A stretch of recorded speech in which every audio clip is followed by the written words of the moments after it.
Greetings, my people. Another update.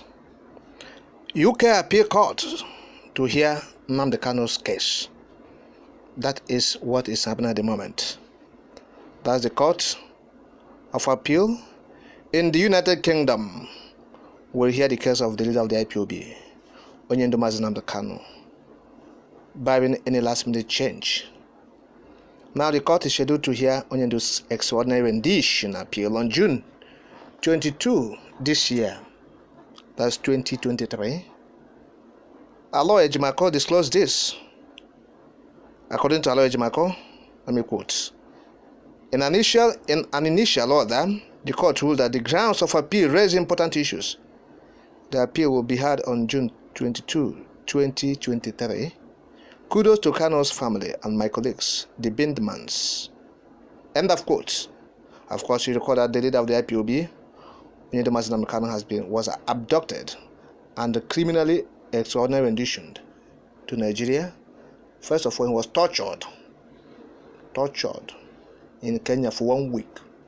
They blindfolded him and extraordinary renditioned him back to Nigeria.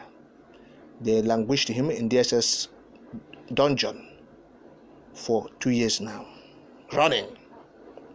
Despite the courts, that's the appeal court in Nigeria, discharging and acquitting Nnamdi, the Nigerian government has refused to release the leader of the IPOB, Nnamdi Kanu. And so that is the state of the situation now.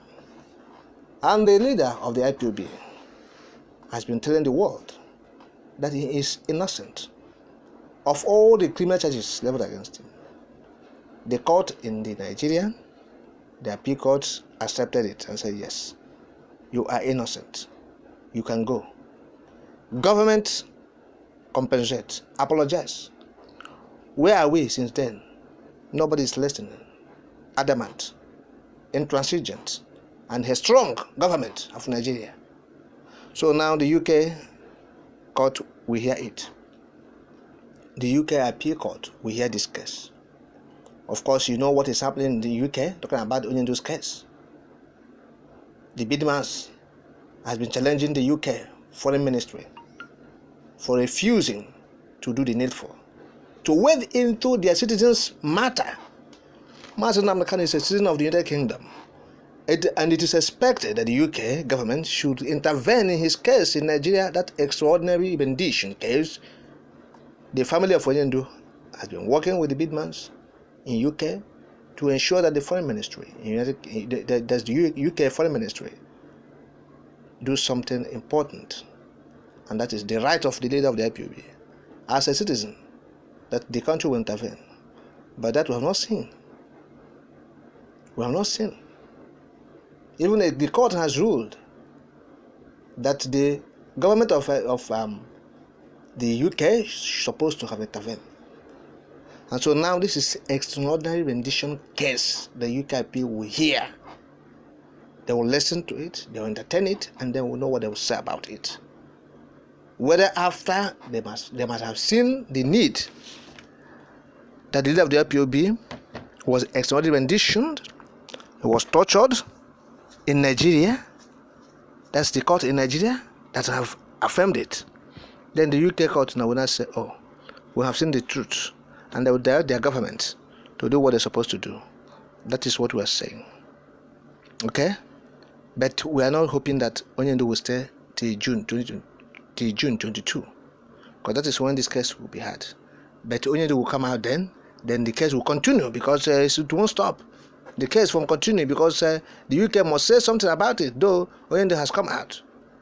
Of course, so we are believing that Nnamdi will come out before June 22, but even before that time, okay, what we are saying is this: if Nigerian court, we know how corrupt they are.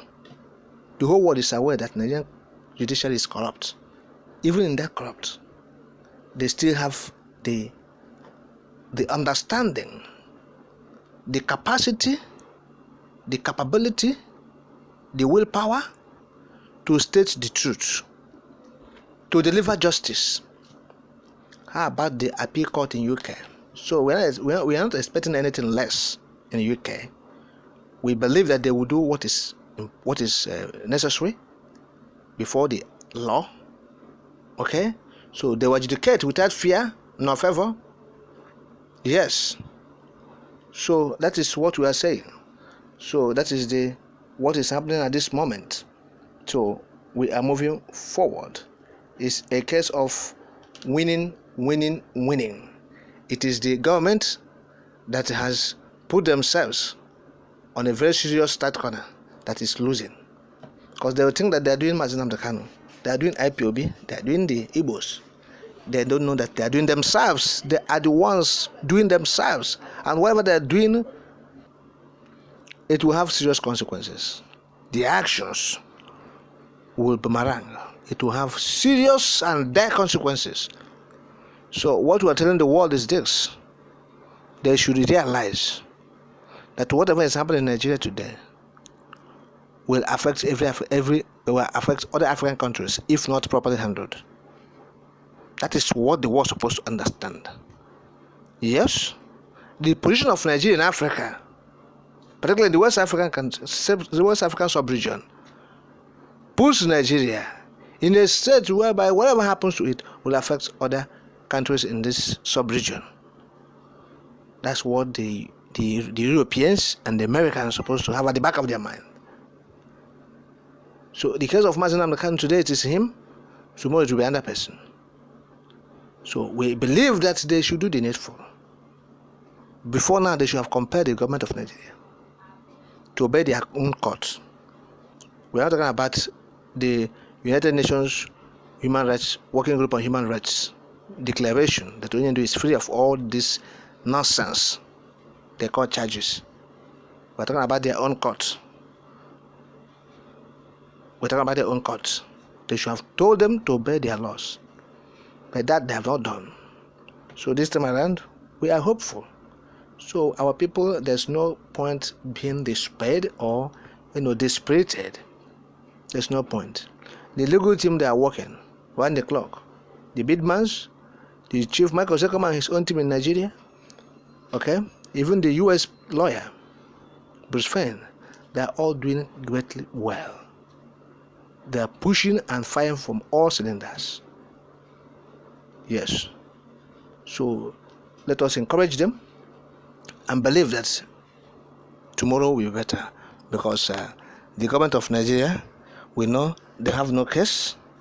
They are only scratching the surface. We know that the case, they have lost it completely. So it's a matter of time. So this UK Court of Appeal, we implore you to deliver justice in this matter, like the appeal court in Nigeria have done that. We don't expect anything less.